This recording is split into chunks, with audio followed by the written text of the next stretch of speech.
But right now, we want to get to the latest on the search for a killer, the person who opened fire in Landover, ending the promising life of 8-year-old PJ Evans, you see right there.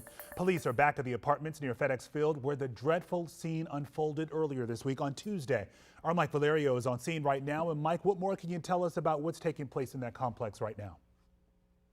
Well, Lorenzo, good evening to you. You know, 2 days out, there is still no suspect description and no suspect arrest. So we were invited to shadow 6 police detectives here from Prince George's County as they went door by door, making sure, Lorenzo, that they didn't miss anybody. So they went to each door in every single building here in this neighborhood, just making sure that everybody was heard and also passing out these flyers, leaving them at every single front door. So give you a better idea of what we just experienced, what we just witnessed, we're going to send it to the video in the control room. So the parameters here, the ground rules, as we were following these detectives, we had to stay a few feet behind them. And as soon as somebody answered the door, shut off the camera just to preserve identities and to preserve any kind of confidential information. But Lorenzo, you know, a nurse answered the door at one point just about an hour ago. She did want her story told.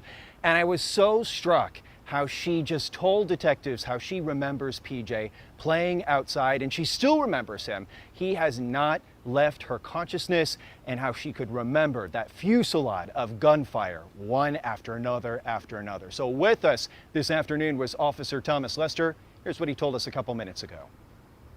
People have little bits of information that they may think that is important, and sharing that along with us, you never know where it could go, where it could take an investigation that just may be what it is.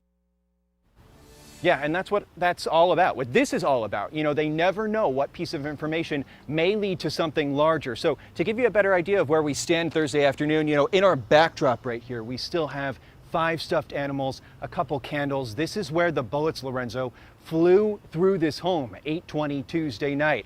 We don't know and we don't anticipate that there's going to be any kind of vigil like there was here late last night with about 100 people and PJ's mother in the middle. But Lorenzo, I will tell you, there is a bishop with a church just a couple, I'd say a mile down the road. He has offered to pay for all of the family's funeral expenses, and come Sunday, he and his entire church, rather than sitting in pews, they will be here to let the community know that PJ has not been forgotten.